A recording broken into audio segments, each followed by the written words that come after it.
날 사랑하긴 했나요? 대답하면 떠나줄래? 바래다 드리려고요. 마지막으로. 쳤네. 마지막으로. 환생을요? 남들처럼 평범하게 사는 건 어떨까? 근데 사장님은 아들을 왜 기억 못 하시는 거예요? 제가 초래한 일이에요, 이거. 이거 제가 해결하겠습니다. 낙준 씨가 할 수 있는 것은 없습니다. 낙준 씨 곁에 영원히 같이 있고 싶어요. 안 돼! 누가! 누가! 밤하늘은 유난히 맑았고 천국의 길은 마치 새벽 안개처럼 잔잔했습니다. 조용히 교회를 나서는 두 사람, 해숙과 목사. 말없이 걷는 걸음 사이로 서로의 숨소리만 작게 얽힙니다. 목사는 조심스럽게 입을 엽니다. 센터장님이 환생 기회를 주셨어요. 해숙의 걸음이 잠시 멈춥니다. 그 말은 짧았지만 그녀의 마음속에서 울리는 파장은 크고도 깊었습니다. 그래서 하겠다는 거야? 해숙의 목소리는 다정하지만 담겨있는 감정은 쉽지 않습니다. 목사는 고개를 천천히 끄덕입니다. 저도 많이 고민했어요. 하지만 이번엔 먼저 가보려고요. 그게 맞는 것 같아서요. 이곳은 너무 미련이 많잖아요. 해숙은 웃음인지 울음인지 모를 얼굴로 고개를 끄덕입니다. 그리고 조용히 중얼입니다. 그래, 그게 맞겠지. 다음엔 더 좋은 곳에서 태어나. 둘은 그렇게 잠시 길을 걸었습니다. 발밑에 흩어진 별빛은 두 사람의 그림자를 길게 느렸고 목사는 문득 말합니다. 오늘이 마지막 일지도 몰라서요. 바래다 드리고 싶었어요. 해숙은 고개를 돌리지 않은 채 말합니다. 잘 가. 너답게 조용히. 한편 천국지원센터의 어둡고 조용한 사무실. 낙주는 센터장을 찾아옵니다. 그의 눈빛은 단단해져 있었고 그 눈동자 안에는 결심이 자리 잡고 있었습니다. 소미에 대한 기억 전부 돌아왔습니다.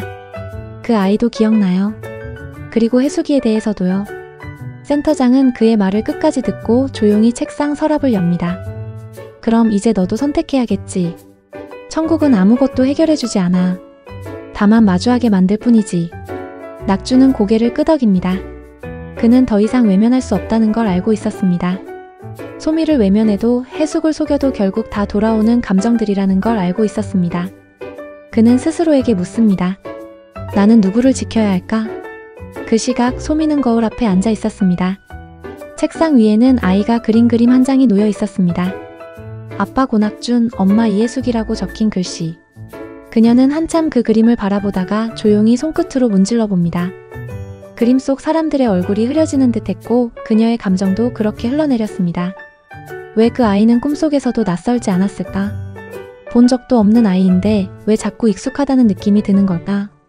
그녀는 속삭이듯 말을 이었습니다. 해숙 씨는 왜 그 아이를 기억 못하지? 그렇게 강한 사람인데 왜 이 기억엔 약해 보이지? 낙주는 말이 없습니다. 말 한마디가 더 상처가 될까봐, 그 침묵이 더 정직하게 느껴질까봐 입을 다뭅니다. 소미는 마지막으로 말합니다. 낙준 씨 곁에 영원히 있고 싶어요. 그 순간 낙준의 눈이 흔들립니다. 그리고 천천히 말합니다. 내가 대답하면 넌 떠나줄래? 그녀는 웃습니다. 그 웃음엔 체념과 아쉬움이 섞여 있습니다. 그건 그쪽이 정할 일 아니에요. 그리고 밤이 깊었습니다. 해숙은 홀로 방 안에서 종이 한 장을 들여다보고 있습니다. 천국 로또 번호가 적힌 종이. 희미하게 번져가는 숫자들. 그녀는 이상한 기시감을 느낍니다. 무언가 중요한 걸 잊은 채 살았다는 느낌. 그 숫자들이 사라지듯 자신의 삶에서도 누군가가 사라졌다는 느낌. 그리고 그 타이밍에 낙준이 문을 박차고 달려옵니다. 그는 계단을 3개씩 뛰어오르며 그녀의 문 앞에 도착하고 거친 숨을 몰아쉰 채 문을 두드립니다. 해숙아 안 돼. 제발 그거 열지 마. 문 너머 해숙은 멈칫합니다. 그녀의 손엔 상자 하나가 들려있고 그 상자엔 숫자들과 금빛 잠금장치가 달려있습니다. 그 열쇠는 바로 손에 들려있습니다. 눈에는 어느새 눈물이 고여 있었고 표정은 멍하니 굳어 있었습니다. 낙준의 외침이 들려오지만 그녀는 점점 다른 기억 속으로 빠져드는 듯 보입니다. 누구의 얼굴인지 모를 어린아이의 뒷모습이 흐릿하게 떠오르고 가슴 한가운데에서 알 수 없는 그리움이 피어오릅니다. 그 아이의 이름조차 알지 못하지만 마음 깊은 곳에서 묘한 감정이 솟아오릅니다. 이건 그저 기시감도 단순한 연민도 아닙니다. 설명할 수 없는 결핍. 이름 모를 누군가를 떠올리며 눈가엔 눈물이 맺힙니다. 그녀는 조용히 중얼입니다. 이거 열면 뭐가 나올까? 낙주는 점점 목소리를 높입니다. 그거 열면 네가 지우고 싶었던 기억들까지 다 떠오를 수도 있어. 지금껏 버텨온 이유가 무너질 수도 있어. 그 외침에도 해숙은 천천히 눈을 감습니다. 그리고 아주 작게 그러나 분명하게 말합니다. 그럼 이제야 진짜로 내가 누군지 알 수 있겠네. 그녀는 열쇠를 천천히 상자에 갖다 댑니다. 낙주는 문을 두드리는 손에 점점 더 힘을 줍니다. 하지만 해숙은 움직임을 멈추지 않습니다. 밤은 그렇게 진실을 향해 조용히 열려가고 있었습니다. 상자는 열리지 않았다. 아니, 열기 직전에 해숙은 손을 멈췄다. 금빛 열쇠가 자물쇠에 닿으려는 찰나 낙준의 외침 속에 담긴 감정이 너무도 진하게 울려 퍼졌다. 그 목소리는 단순한 경고가 아니었다.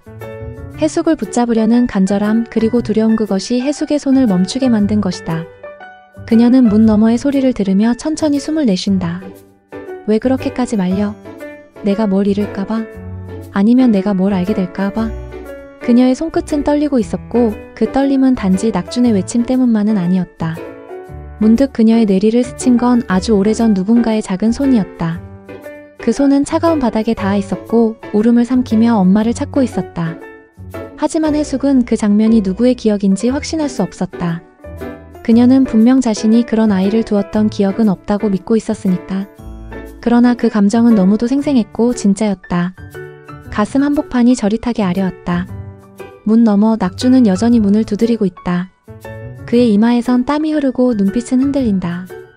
해숙이 그 문을 열지 않길 바라는 동시에 상자를 열어 모든 걸 마주했으면 하는 마음도 함께 있다. 그는 안다. 그 상자 안에 담긴 건 단지 숫자가 아니라 해숙이 버리고 싶어 했던 또 하나의 삶이라는 걸. 그리고 그 순간 상자에서 아주 작은 소리가 난다. 딸깍. 해숙은 손을 떼지 않았다. 하지만 자물쇠는 아직 완전히 풀리지 않았다. 낙주는 문에 등을 대고 조용히 말한다. 열지 말라는 건 겁나서야. 네가 감당 못할까봐. 아니, 내가 널 붙잡지 못할까봐. 그 말에 해숙의 눈동자가 흔들린다. 그녀는 열쇠를 쥔 채로 상자 위에 손을 얹는다. 그리고 혼잣말처럼 말한다. 내가 그렇게까지 잊고 싶어 했던 게 뭐였을까, 설마 정말 아이? 그 말에 그녀 스스로도 놀라며 입을 다문다. 그때 뒤에서 조용히 문이 열린다. 목사였다. 그는 해숙을 따라왔던 것이다. 해숙은 그를 보고 약간 놀라지만 말없이 눈을 마주친다. 목사는 말하지 않는다. 단지 그녀 앞에 다가와 조용히 손수건을 내밀 뿐이다. 해숙은 고개를 숙이고 손수건을 받는다. 환생 무서워요. 목사가 말한다. 하지만 지금보다 낫다면 다시 태어나고 싶어요. 거기선 엄마가 날 안아주면 좋겠어요. 해숙은 순간적으로 눈을 크게 뜬다. 그 말은 어딘가 모르게 마음 깊은 곳을 흔든다. 그러나 왜인지는 알 수 없다. 그녀는 단지 고개를 끄덕일 뿐이다. 그리고 바로 그날 밤 소미는 센터장을 찾아간다. 그녀는 조용히 서류 하나를 건넨다. 이건 환생 신청서예요. 센터장은 고개를 들고 그녀를 바라본다. 정말 그럴 생각이야? 기억을 남긴 채로 다시 태어날 수도 있어. 감당할 수 있겠어? 소미는 고개를 끄덕인다. 그 아이를 위해서라면 다시 살아보고 싶어요. 하지만 그녀는 아직도 혼란스럽다. 해숙이 왜 아무것도 기억하지 못하는지, 왜 자신에게 말하지 않는지. 그것이 그녀를 미치게 하고 있었다. 그날 저녁 그녀는 낙준에게 다시 묻는다. 해숙 씨는 정말 아무것도 몰라요? 그 아이가 누구인지, 왜 기억을 못하는지. 낙준은 눈을 피한다. 말하지 마요. 지금 말하면 그 사람 다시 못 일어나요. 소미는 낙준을 바라보며 말한다. 그럼 언제까지요? 그 사람 계속 모른 척하면서 살게 둘 거예요? 그 아이는 지금도 해숙 씨를 기다리고 있는 것처럼 보여요. 이름도 모르는 채로. 그리고 마지막 장면, 해숙은 다시 상자를 들여다본다. 상자는 여전히 닫혀있고 열쇠는 가슴에 품은 채였다. 그녀는 천천히 눈을 감고 중얼거린다. 조금만 더 기억이 나면 좋겠네. 밤은 깊어지고 기억은 아직 어둠 속에 잠겨 있었다. 다음날 천국의 하늘은 이상하게 무거웠다. 평소엔 푸르고 잔잔한 구름들이 떠다니던 곳에 묘하게 붉은 기운이 섞인 흐림이 깔려 있었다. 낙주는 여전히 해숙의 문 앞을 떠나지 못한 채 혼잣말처럼 앉아 있었다. 기억나면 네가 얼마나 아플지 알아서 겁났어. 근데 이젠 그 고통조차 내 것이니까. 그의 말은 누구에게 하는 것인지도 모를 만큼 작고 조심스러웠다. 하지만 그 안엔 해숙을 향한 진심이 분명히 담겨 있었다. 그리고 그를 지켜보던 사람이 있었다. 바로 센터장이었다. 그는 뒤에서 조용히 말한다. 감정은 묻어두면 독이 돼. 네가 지금까지 버텨온 건 감정이 아니라 회피야. 낙주는 그 말에 고개를 든다. 그럼 어떻게 해야 해요? 말해요? 혜숙 씨한테. 지금 그 사람 조금만 건드려도 무너질 것 같은데. 센터장은 대답하지 않는다. 대신 봉투 하나를 내민다.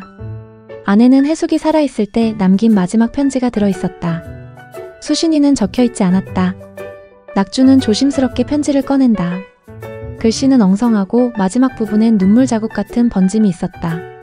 그 편지엔 이렇게 적혀 있었다. 사랑한다. 그런데 그 아이에게만은 내 눈물을 보여주고 싶지 않았다. 그래서 아무 일도 없던 척했다. 나를 미워하더라도 강한 사람으로 기억해줬으면 해서. 편지를 쥔 낙주는 더 이상 말이 나오지 않았다. 그는 혜숙의 감정이 어딘가에 봉인된 채 남아있었다는 걸 알았다. 어쩌면 그녀 스스로 선택한 망각이었는지도 모른다는 생각에 마음이 아려왔다. 그 시각 소미는 천국의 강가에 서 있었다. 꿈인지 현실인지 모를 장면이 스쳐 지나간다. 아이와 함께 그네를 타고 있던 기억. 그 아이가 물었다. 엄마는 왜 자꾸 날 멀리 봐? 그녀는 그 말에 대답하지 못했다. 눈물이 흘러내리면서도 그 감정에 이름을 붙일 수가 없었다. 그녀는 혜숙을 질투한 게 아니라 혜숙이 느끼지도 못하는 사랑을 누군가로부터 받고 있다는 사실에 혼란스러웠던 것이다. 그녀는 조용히 중얼거렸다. 왜 당신만 몰라요? 그 아이가 그렇게 애타게 찾는 사람이 바로 당신인걸? 센터장은 그 장면을 멀리서 지켜본다. 그리고 조용히 메모 하나를 꺼내 쓴다. 기억은 선택이 아니라 응답이다. 때가 되면 모든 건 제자리로 돌아간다. 그리고 마침내 혜숙은 다시 상자 앞에 앉아 있었다. 전날과 다름없이 상자는 닫혀 있었고 손에 쥔 열쇠는 여전히 차가웠다. 하지만 이번엔 다르다. 그녀는 상자를 바라보며 말한다. 무서워도 기억해야겠지. 내가 나로 살기 위해선. 그녀는 천천히 열쇠를 자물쇠에 넣고 돌린다. 딸깍 소리와 함께 뚜껑이 살짝 들린다. 그녀는 심호흡을 하고 뚜껑을 열었다. 그 안엔 한 장의 그림이 있었다. 아이가 그린 듯한 가족 그림. 아빠 고낙준, 엄마 이예숙, 아이의 이름은 번져 있었다. 그리고 그 아래 흐릿한 글씨로 한 문장이 쓰여 있었다. 나 이제 안 올게요. 다시는 혼자 안 남겨둘 거니까. 혜숙은 입을 틀어막은 채 울기 시작했다. 그림 속의 아이는 단 한 번도 본 적 없는 얼굴인데도 낯설지 않았다. 기억나지 않는 사랑이 마음을 흔들었다. 혜숙은 그림을 품에 안고 오래도록 움직이지 않았다. 상자 속에 들어있던 그 한 장의 그림, 단순한 선으로 그려진 가족의 모습은 어쩌면 지금껏 그녀가 피하려 했던 감정의 증거였는지도 모른다. 눈물은 멈추지 않았고 기억은 여전히 안개 속이었지만 그녀의 마음은 이상하리만치 잔잔했다. 그림 속의 얼굴들이 그녀를 바라보는 듯했다. 낙주는 다정한 미소를 띠고 있었고 혜숙은 긴 머리칼을 하고 웃고 있었다. 아이의 얼굴은 번졌지만 눈동자만은 또렷했다. 그 눈동자는 혜숙이 기억 속 어딘가에서 본 것 같은 느낌을 줬다. 그때 문이 조용히 열렸다. 낙준이었다. 그는 무언가 말을 하려다 혜숙의 얼굴을 보고 그대로 멈췄다. 그녀가 울고 있는 것을 본 순간 그는 그 어떤 위로도 감히 던지지 못했다. 대신 천천히 다가가 그녀 옆에 앉았다. 그림 봤어요? 혜숙은 대답하지 않았다. 그림을 더 세게 끌어안았다. 그게 깨질까봐, 사라질까봐. 낙주는 천천히 숨을 들이쉬며 말했다. 그 아이는 혜숙 씨를 기다렸어요. 여전히 지금도. 혜숙은 그 말에 고개를 천천히 돌린다. 그 아이 내가 알던 얼굴은 아니야. 그런데 이상하게 마음이 아려. 낙주는 조용히 고개를 끄덕인다. 그건 기억이 아니에요. 감정이에요. 몸이 먼저 기억하고 있는 거죠. 그 말에 혜숙은 작게 웃는다. 그래서 이토록 낯선데 익숙한가 봐. 그녀는 상자 안에 손을 넣어 그림 밑에 깔린 종이 한 장을 꺼낸다. 종이에는 아이의 글씨로 짧은 편지가 적혀 있었다. 엄마 기다릴게요. 천천히 와도 괜찮아요. 혜숙은 손끝을 떨며 편지를 쥐었다. 눈물이 뚝뚝 흐르면서도 그녀는 웃고 있었다. 마음이 아린 동시에 아주 오래전 잊고 있던 숨결이 돌아오는 듯한 감각. 그녀는 낙준에게 말했다. 나 누구를 버리고 왔던 거야? 낙준은 그 질문에 대답하지 않는다. 대신 말한다. 곧 알게 될 거예요. 그 아이가 다시 올 테니까요. 한편 소미는 천천히 혜숙의 집 앞에 도착했다. 문을 두드리려던 순간 안에서 들리는 말소리에 멈춰섰다. 해숙의 목소리였다. 그 아이 내 아이였던 걸까? 소미는 문 앞에 선 채로 한 걸음 물러섰다. 그녀는 갑자기 이해가 되기 시작했다. 이 모든 퍼즐의 중심엔 해숙이 있었다는 것을. 그리고 자신이 느꼈던 모든 감정이 단순한 질투가 아닌 자신도 모르게 섞여버린 고통과 대리의식이었다는 것을. 그녀는 문 앞에서 속삭였다. 미안해요. 내가 너무 서둘렀어요. 하늘에 별이 뜨고 있었다. 천국의 밤은 그렇게 조용히 흘러갔다. 다음 날 아침 천국지원센터 앞 정원에는 이슬이 맺혀 있었다. 사람들은 평소와 다름없이 자신들의 업무를 수행하고 있었고 아침 공기는 여전히 고요했다. 그러나 그 정적 속에서 목사의 마음은 무겁게 가라앉아 있었다. 그는 작은 벤치에 앉아 두 손에 쥔 환생 안내서를 바라보았다. 그 종이는 이제 그에게 단순한 서류가 아니라 새로운 삶에 대한 선택지로 보였다. 하지만 그 선택에는 언제나 이별이라는 단어가 그림자처럼 따라붙었다. 센터장이 조용히 다가와 그의 곁에 앉는다. 결정은 했나? 목사는 고개를 끄덕인다. 네. 그런데 마음이 가볍진 않네요. 센터장은 창밖을 바라보며 조용히 말한다. 그게 바로 살아있다는 증거야. 후회도 아쉬움도 다 다음 생으로 가져가는 감정이야. 그 순간 해숙이 정원 쪽으로 천천히 걸어오고 있었다. 그녀는 어제와는 달리 한결 차분해 보였다. 그러나 눈빛 속에는 말할 수 없는 무게가 담겨 있었다. 목사는 그녀를 보고 자리에서 일어나 인사를 건넨다. 잘 주무셨어요? 해숙은 고개를 끄덕이며 말한다. 그림 속 아이 계속 떠오르더라고요. 이름도 없고 얼굴도 번졌는데 이상하게 마음이 울컥했어요. 목사는 조심스럽게 묻는다. 혹시 기억나는 게 있나요? 해숙은 고개를 저으며 웃는다. 아니요. 그런데 어젯밤에 꿈을 꿨어요. 어떤 아이가 저한테 물었어요. 엄마, 왜 날 못 알아봐요? 그 말이 계속 가슴에 남아서요. 목사는 순간 숨을 멈춘다. 해숙의 꿈이 단순한 무의식이 아닐 수도 있다는 생각이 스친다. 그는 조심스럽게 말한다. 혹시 그 아이 기억해낼 수 있을 것 같다는 생각 안 드셨어요? 해숙은 고개를 천천히 젓는다. 무서워요. 생각나면 제가 그 아이를 버렸을까봐. 그 말에 목사는 아무 말도 하지 못한다. 그리고 그저 고개를 숙이며 마음속으로 기도한다. 엄마로서 기억하길, 그리고 그 기억이 해숙을 무너지게 하지 않기를. 그 시각 소미는 자신이 남긴 환생 신청서를 다시 꺼내든다. 서류 위에 적힌 자신의 이름과 그 아래 희미한 사유란. 그녀는 펜을 들어 이렇게 적는다. 사랑이 아니었다. 죄책감이었다. 그리고 조용히 서류를 찢는다. 그녀는 다시 살기 위해 떠나는 게 아니라 지금 여기에서 해숙과 낙준을 마주해야 한다는 걸 알게 된 것이다. 도망치는 삶은 이제 그만이란 걸. 그날 오후 낙준은 해숙을 정원에서 만난다. 두 사람은 오래 말 없이 걷는다. 그리고 해숙이 먼저 입을 연다. 그 아이 이름이 뭘까? 왜 내 기억에서만 사라졌을까? 낙준은 잠시 머뭇거리다 처음으로 입을 연다. 혹시 그 아이 나한테 남긴 편지 본 적 있어요? 해숙은 놀란 눈으로 그를 바라본다. 편지? 낙준은 천천히 품에서 접힌 쪽지를 꺼낸다. 예전에 센터장님이 주셨어요. 해숙 씨가 생전에 남긴 거라고. 그녀는 조심스럽게 쪽지를 받는다. 그리고 펼친다. 글씨는 엉성했지만 마지막 줄엔 이렇게 적혀 있었다. 혹시 내가 기억 못하더라도 그 아이가 내게 돌아오길. 해숙은 손으로 입을 가린 채 흐느낀다. 그리고 작게 중얼거린다. 기다리고 있었구나. 내가 아니라 그 아이가.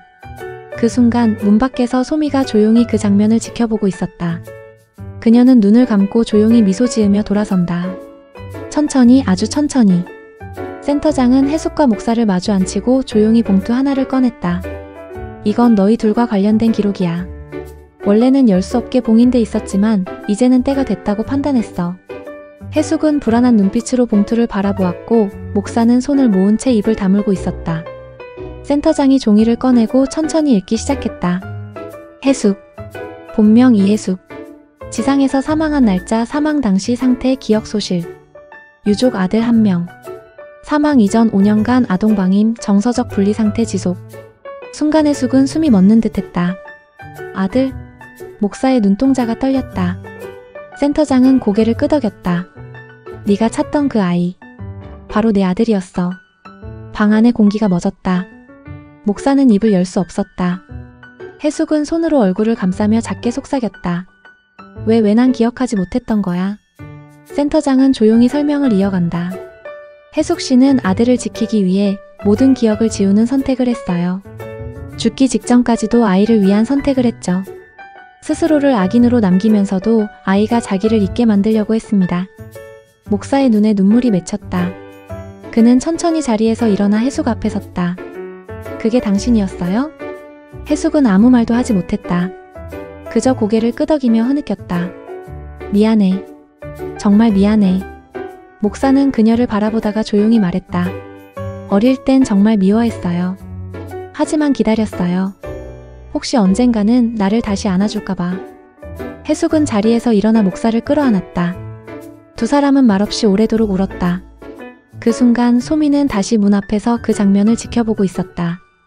그녀는 조용히 미소 짓는다. 더 이상 슬프지 않았다. 그저 아름다운 장면이었다. 며칠 후 환생이 결정되었다. 하지만 환생을 선택한 이는 목사가 아닌 해숙이었다. 아이를 지키는 게 아니라 이제는 곁에 있으려고요. 해숙은 센터장에게 그렇게 말했다. 목사는 말렸다. 가지 마세요. 이제 막 찾았는데. 해숙은 미소 지었다. 그러니까 넌 여기 남아. 나 대신 이곳을 기억해줘. 그녀는 마지막으로 목사의 뺨을 쓰다듬고 천천히 뒷모습을 돌렸다. 환생문 앞 해숙은 멈춰서서 하늘을 올려다봤다. 붉은 노을이 천천히 퍼지고 있었다. 그녀는 혼잣말처럼 중얼거렸다. 다음 생에서도 날 찾지 마. 내가 먼저 찾을게. 그 순간 문이 열리고 해숙은 빛 속으로 사라졌다. 목사는 오랫동안 그 자리에서 움직이지 않았다. 그리고 그제야 알았다. 사랑은 기다림이 아니라 보내주는 것이란 걸. 마지막 장면. 천국의 언덕 위에서 목사는 하늘을 바라보고 있다. 그리고 그 뒤로 소미가 조용히 다가와 함께 선다. 말없이 하늘을 보며 두 사람은 조용히 웃는다. 해숙이 없는 천국은 조금 더 쓸쓸했지만 그 안엔 확실히 무언가가 남아 있었다.